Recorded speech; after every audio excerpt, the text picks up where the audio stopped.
PACTV is pleased to host this Q&A with the candidates running for the Plymouth and Barnstable County Senate seat.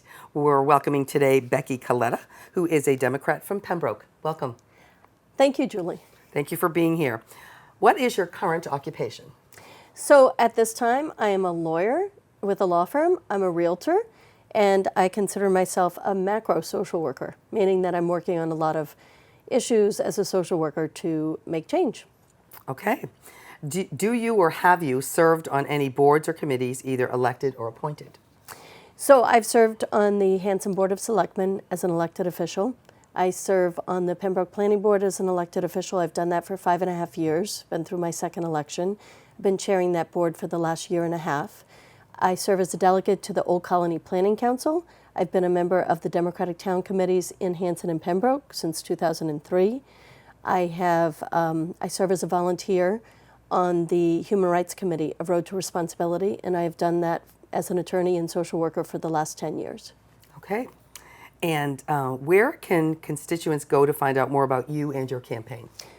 www.beckycoletta.com, that's 1 L and 2 T's, or they can go to Facebook and search for Becky Coletta. Okay. I'm going to ask you 5 questions. We're going to start with the first question. Given that you will be coming into office midterm, how do you plan to tackle the process of getting up to speed on the myriad of topics and work product already being done in the 6 towns that you will represent? So I've already been reaching out to legislators and looking at some of the bills that are more important to me, like the carbon pricing bill. The Senator Spilka, State Senate President Spilka, just released her behavioral health plan. I've been analyzing those behavioral health plans with my advisors. I have someone who spent a lot of time in behavioral health who's working with me to sort of parse out the various proposals that are out there right now. Transportation is a big priority of the State Senate President this spring, and so I'm trying to get up to speed on some of the alternatives that she's working on for addressing our transportation issues. I've also been looking at a lot of these issues for a long time, right? I'm somebody who tries to keep track of what's going on at the State House, because I know that a lot of times the federal government can't do what we need to happen on the ground. So I've been watching these things. I've worked, my law partner is a state rep, and so I've been working over time looking with him at different issues that are coming before the legislature. And I'll continue to do so. Last week, I had the opportunity to meet with one of the proponents of the Safe Communities Act and hear about how they're meeting with the police chiefs to try to tweak some things in that act, and hoping that we find some resolution on the Safe Communities Act this spring. So there's a lot going on: behavioral health, transportation, carbon bills, energy efficiency bills. There's a lot happening out there that's going to affect our district, and I'd like to get in there and work right away. And what about the individual towns, you had 6 towns that you'll be representing? How do you get up to speed on what's going on in those particular towns? Well, I mean, I've been out meeting with people in all 6 towns. There's no town that I haven't spent time talking to people about what the issues are in their towns. And I just am continuing to do that for the next 3 weeks. Part of it is running a campaign, and part of it is getting ready to serve in office. Mm-hmm. And by listening to people, hearing people who are coming up and asking me about their specific issues, they may be town-specific or they may be issue-specific, but I am hearing from people daily who are telling me about the issues in their town that they'd like to see fixed. In Pembroke, I know those issues better, right, because I've been on the planning board. But when you're working at the state legislature, you also have to be able to pull together a lot of different experiences across a wide range of issues and work at a sort of aerial view of what's going on, and have the town officials in each of the 6 towns, not playing favorites between the 6 towns, but each of the 6 towns tell you what they need and what support they need from you. Okay. And question number 2. What do you think are the priorities within the district regarding climate change? And how do they dovetail into the state's priorities and initiatives regarding the same topic? So I spent a lot of years working on coastal engineering. I was part of a firm that did coastal engineering down in Louisiana, in New York. We worked on post-Sandy disaster recovery, Florida, Texas. I've seen a lot of how coastal engineering works and how those projects pull together state, local, and federal money.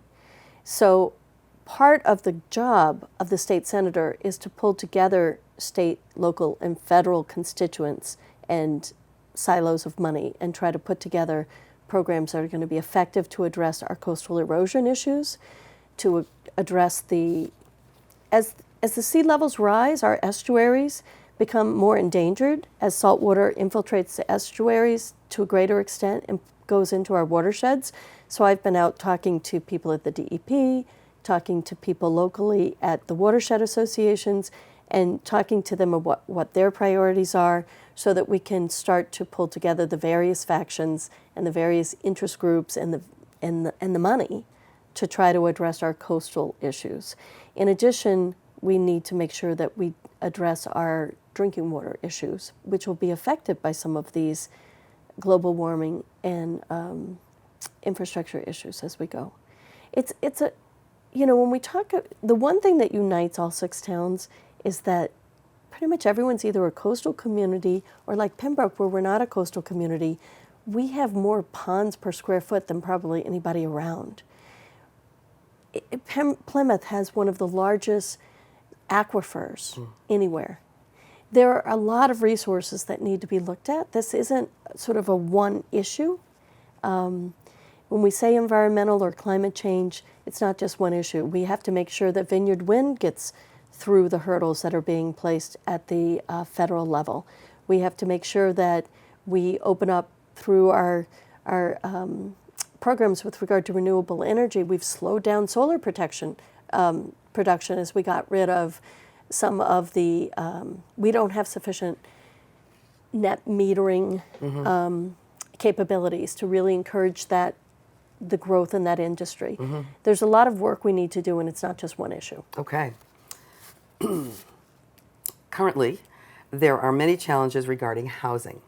Seniors wanting to downsize and limited affordable options. Workforce housing for those who work in our area but can't afford to live here. And affordable housing in general for either renters or buyers. Given these challenges, what is your plan to tackle them? So we started this spring in Pembroke, where we passed a cluster zoning bylaw. It wasn't easy to do. It was a town that is not particularly pro-development, and we did it because we looked at how do we take large pieces of property, preserve open space so that we still conserve open space, bring in some affordable housing, ensure that any project of that size has an affordable component, and how do we design something that is going to maybe be less impactful. What we came up with in Pembroke was an average of 2 bedrooms per unit and over 55 housing. That was something that we did at the local level. Regionally, I think we're going to also have to look at the bill that's out there right now to lower the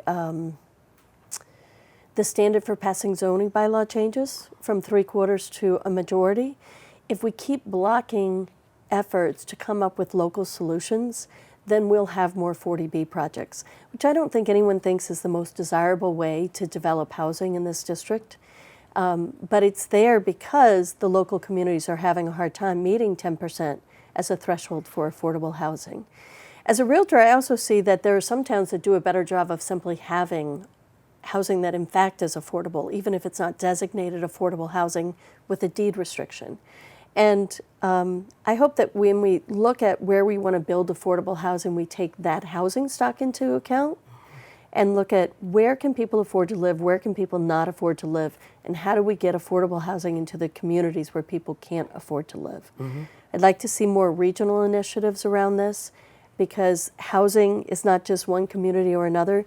People have to live throughout all 6 towns and the surrounding areas. And then beyond that, we have to look at transportation in connection with housing. It's fine to build housing or to have shelters, but when we don't have public transportation that services those locations, it becomes very difficult for people to turn housing into a productive life where they can also get jobs, get to the store. I was down in Bourne, and there was a story where where the person I was talking to had given someone a ride home from the grocery store, and it was someone who was staying at a transitional housing shelter. And there was no way on the weekend because the public transit doesn't run on the weekends. there was no way with public transportation to get from the store to the place where they were being helped with housing. Wow. So when we look at housing, I don't think we can separate that from regional transportation, which is a big issue in our area. Okay, excellent. Fourth question.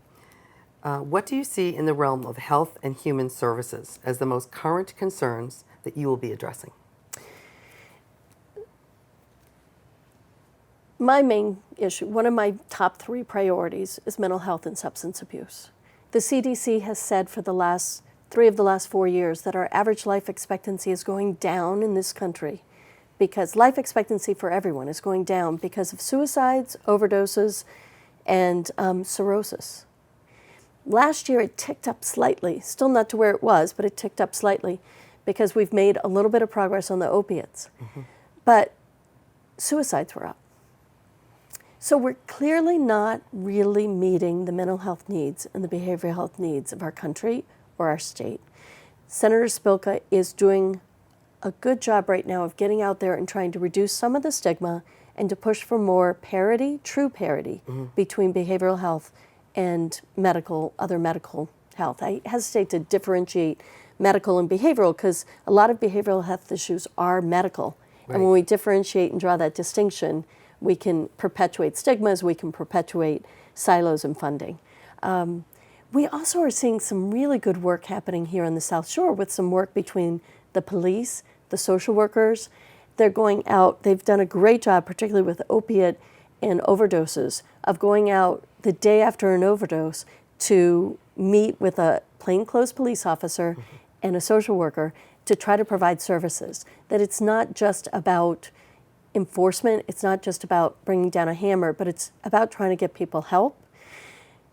But we still don't have enough behavioral health providers. I talked to a friend of mine who works in one of the emergency rooms and sees that people come in with a dual diagnosis. 52% of those people who are seeking treatment for substance abuse have an identified mental illness. Oh.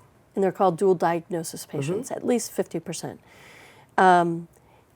They'll sit in the ER sometimes for a period of time because there are not enough facilities to go to, right? So you have people who are being warehoused when they're at a crisis point.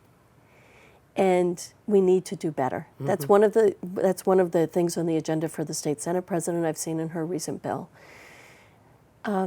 We also need to look at how our funding sources create silos so that Department of Public Health funds certain services, Department of Mental Health funds others. How much are they talking to each other at the state level and interacting and integrating services? And then how much are private insurance companies paying for behavioral health? And how do we simplify the process of people getting on and requiring behavioral health specialists to get on insurance panels so that people can afford to pay for behavioral health? Interesting. Okay, and for the last remaining minutes, please take time to cover something we have not discussed or an area that you want to expand upon that we've already covered. So I sit here and I have a lot of things I've done in my life. I've been a social worker, I've been a lawyer, I've been a realtor, I have worked in international business, I've worked with local businesses and small businesses, I've worked with the coastal engineering firm. So I have these capabilities, right? I've worked on local elections, and I've worked on local elections for many years. I've worked in democratic politics for many years. I've worked at the community level to establish a cable TV station in Whitman and Hanson. I've worked on pond studies. I've worked on a lot of things. So what I want to talk about right now is, why am I running? Like, I've done this work for 16 years or more. Law school did this work. Why now? And I think the why now is Donald Trump in 2016. It really shifted things for me. It shifted my belief that as a progressive Democrat, I need to stand up. I need to be brave. I think we need to be brave, and not simply hushed tones talking about being progressive. We need to be out there and be bolder about creating a vision that people can get behind at the local level, not just at the national level, to say, what is our lens? How are we looking at things? How are we bringing attention to issues? For me, it's also about my son. He's 12 years old. I spent 5 years of infertility treatment, a lot of heartbreaks, a lot of difficult times to have my son, and he's my joy, he's my world. And what I realized is that my parents, who really grew up with nothing, gave us a better life than they had. I'm concerned that my son and his friends aren't going to have a better life than I had. And if we don't step up and really work hard to make changes now, I look around me at the wage inequality and the wealth inequality in this country. That's a top issue for me, even though it's not an easy one to talk about. We have a middle class that can't afford to pay for housing, can't afford to pay more taxes, can't afford to pay for education, can't always get the health care they need. They're feeling squeezed. Meanwhile, we have an increasing wealth gap where the people who are benefiting the most from our economic system and from the infrastructure we all pay for are paying less on a percentage basis of what they make. I'm advocating for the Fair Share Amendment. I'm advocating for policies that will help to reduce that. I'm also running because my son tells me that he's growing up in this playground. He comes in the other day and says, "Mom, Pembroke's like a big campground. We have trails and we have ponds and we have all these things I can do. It feels like I'm in a campground." And I sit there and think, I don't have the heart to tell him that if we don't make really serious changes about our impact on climate change and how we protect our watersheds locally, he and his kids aren't going to have the same opportunities in the same communities we have now. I don't want to tell him that we were too scared or too short-sighted or too selfish to make serious, significant changes today. So I'm running to try to do better, to see if we can do better, to take my experiences to the State House and my voice to our district and tell ourselves that we can do better. Okay, thank you so much. This has been an interview with Becky Coletta, a Democrat from Pembroke, who's running for the Barnstable and Plymouth County Senate seat. Thank you so much. Thanks, Julie.